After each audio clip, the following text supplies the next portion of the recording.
नमस्कार। ये वीडियो हमारा कक्षा 8 के लिए है। कक्षा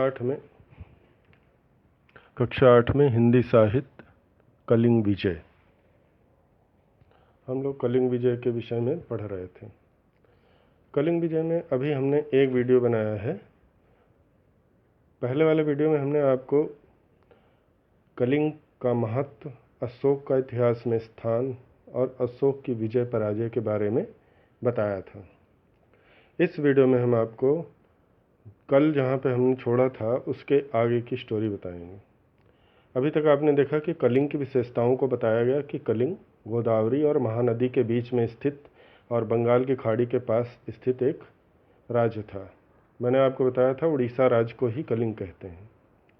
ये राज्य कलिंग तीन तरफ से मौर्य साम्राज्य की सीमाओं से घिरा था और चौथी तरफ उस समुद्र से बंधा हुआ था। चंद्रगुप्त मौर्य ने मौर्य वंश की स्थापना करने के बाद इस राज्य पर विजय प्राप्त करने का कोई भी अभियान नहीं किया। चंद्रगुप्त मौर्य के पहले यह नंद वंश के अधीन हुआ था। नंद वंश से राज्य को हस्तगत करने में यानी राज विजय करने में चंद्रगुप्त मौर्य जब नंदवंश से विजय कर रहा था उसी समय ये कलिंग राज स्वतंत्र हो गया। उसके बाद चंद्रगुप्त मौर्य ने किसी भी प्रकार से इसे विजित करने का कोई प्रयास नहीं किया। बिंदुसार ने, जो चंद्रगुप्त का उत्तराधिकारी था, बिंदुसार ने इस राज्य को जीतने के लिए तीनों तरफ से घेर रखा था, परंतु वह विजित नहीं कर पाया और उसने छोड़ दिया।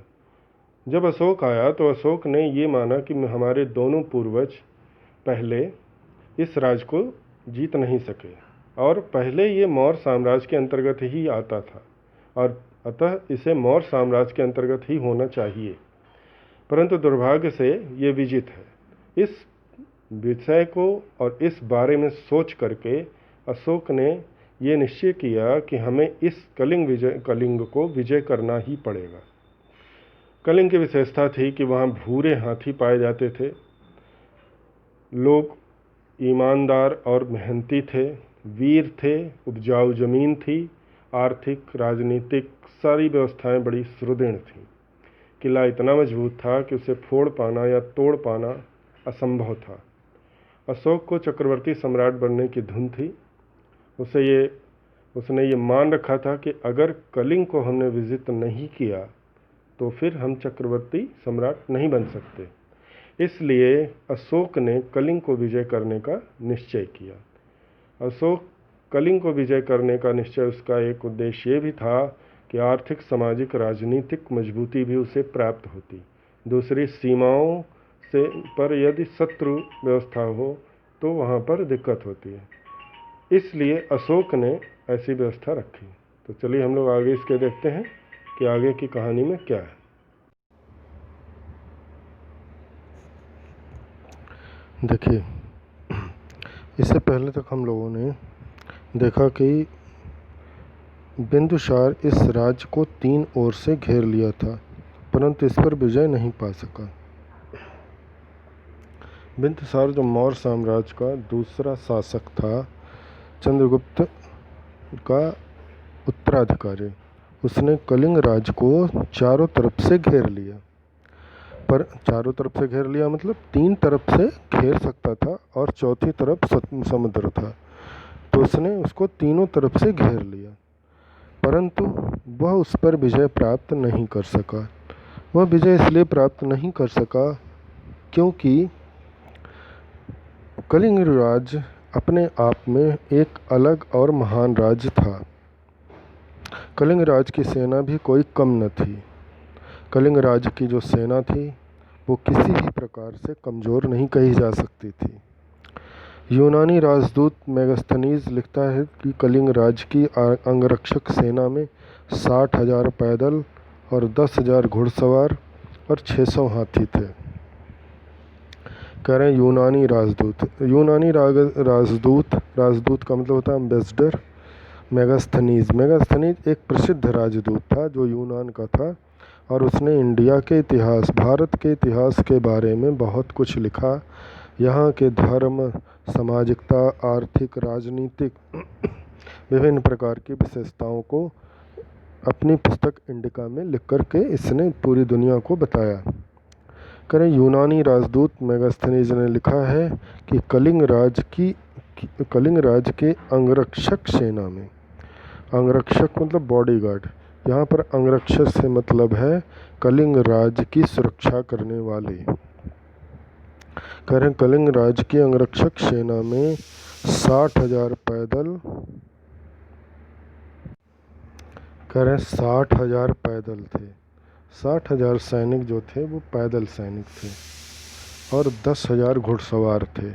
और 10,000 सैनिक जो थे घुड़सवार, यानी घोड़े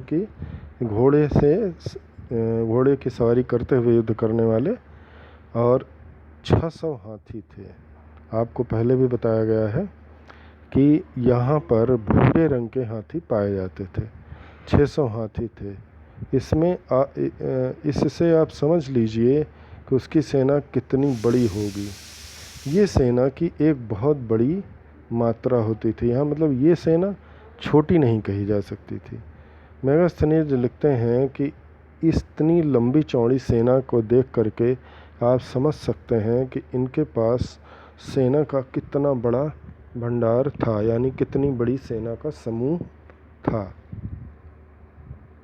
अशोक के समय तक इस देश ने और भी अपनी सैनिक शक्ति बढ़ा ली होगी। मेगास्थनीज लिखते हैं ये बिंदुसार के समय की सेना का वर्णन मैं कर रहा हूँ, परंतु बिंदुसार के बाद जब तक अशोक आया होगा तो कलिंग राज ने अपनी शक्तियों को और अधिक बढ़ा लिया होगा, वृद्धि कर ली होगी। और कलिंग की विजय अशोक के समय में करना आसान नहीं रहा होगा, क्योंकि तब तक कलिंग की शक्ति और अधिक बढ़ गई होगी। यह छोटा सा राज्य विशाल मौर्य साम्राज्य के सामने सिर उठाए हुए खड़ा था।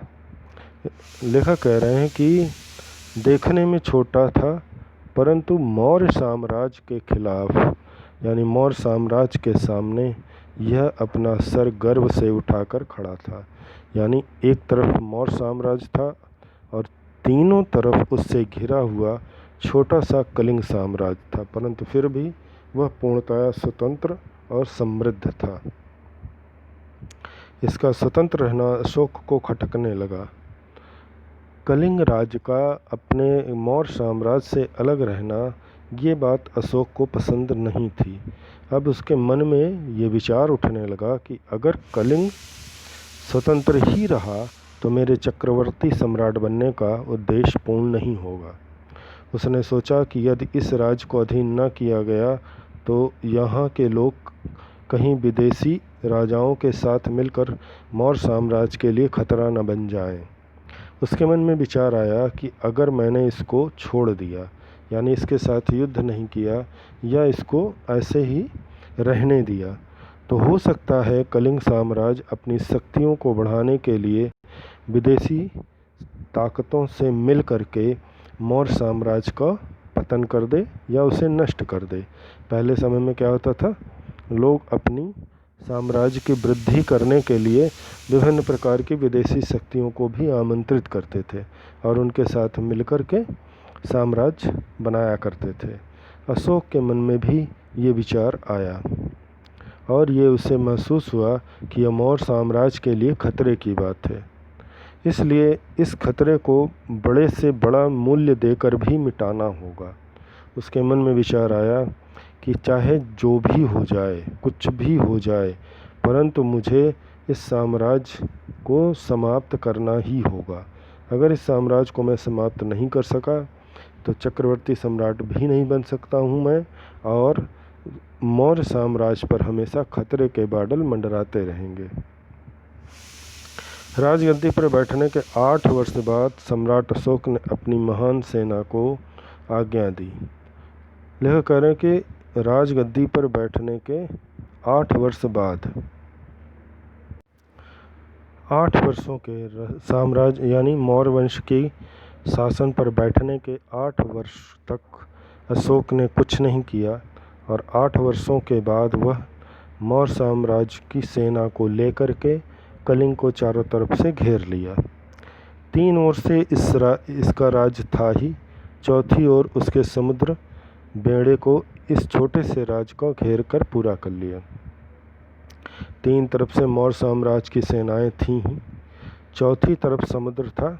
समुद्र की तरफ अशोक ने समुद्री बेड़े यानी जहाज़ों के माध्यम से शिप के माध्यम से उसे चारों तरफ से घेर लिया।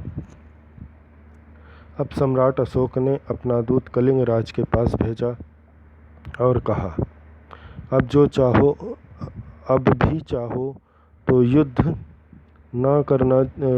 करना चाहो, नहीं तो लाखों लोगों का रक्त बह जाएगा।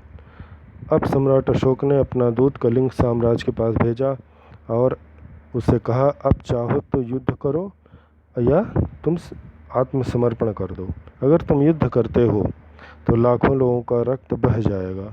हम तुम्हारे राज पर शासन करने के लिए नहीं आए हैं, हम तो केवल मित्रता का हाथ चाहते हैं।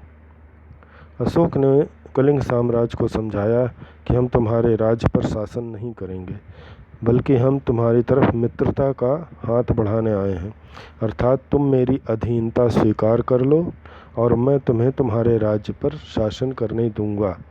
अशोक का कहना ये था कि अगर तुम मेरी अधीनता स्वीकार कर लेते हो तो मैं तुम्हारे कलिंग राज को अधिकार नहीं करूंगा और कलिंग राज पर तुम शासन करते रहना और मुझे नियमित कर देते रहना, जो एक मित्र की तरह रहेगा। जब दूत कलिंग राज्य की राजधानी तोशाली में पहुंचा तो राजा ने उसी समय दरबार लगाया, मंत्रियों से और राज्यों के बड़े बड़े लोगों से राय ली। जब अशोक का दूत कलिंग राज्य की राजधानी तोशाली कलिंग साम्राज्य की राजधानी थी, तोशाली में पहुंचा तो कलिंग के राजा ने उसी वक्त अपना दरबार लगाया और मंत्रियों से और राज्य के दूसरे बड़े अधिकारियों से लोगों से राय ली कि अशोक की बातों का क्या जवाब दिया जाए। सबने एक स्वर में कहा, महाराज, मौर्य वंश वाले की यह चाल है।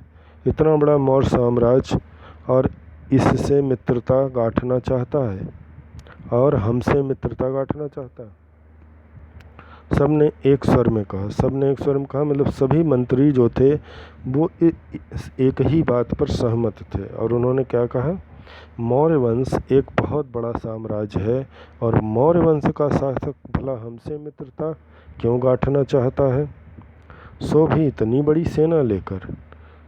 मंत्रियों ने कहा, ठीक है, मित्रता करने के लिए एक दूत ही काफ़ी था, परंतु चारों तरफ से इतनी बड़ी सेना लेकर के किस मित्रता की बात मौर्य साम्राज्य कर रहा है। यह धोखा है महाराज। सबने कहा, यह मित्रता के नाम पर दिया जाने वाला धोखा है। वे हमें मिटाने आए हैं। जब तक हम जीवित हैं, जब तक हमारे शरीर में अंतिम सांस है, शत्रु से लड़ेंगे और उसे अपनी जन्मभूमि में नहीं घुसने देंगे। सभी ने एक स्वर में कहा, महाराज, मित्रता के लिए एक व्यक्ति ही काफ़ी होता है, परंतु पूरी इतनी बड़ी सेना लेकर के और चारों तरफ घेर करके कौन सी मित्रता की जा रही है। सबने कहा, वह हमें मिटाने आए हैं, यानी हमारे साम्राज्य को नष्ट करने आए हैं, परंतु जब तक हम जीवित रहेंगे, हमारे शरीर में अंतिम सांसों तक हम लड़ाई करेंगे और अपनी जन्मभूमि में किसी भी विदेशी को घुसने नहीं देंगे। ऐसा कलिंग के योद्धाओं ने और मंत्री तथा दूसरे सेना नायकों ने कहा।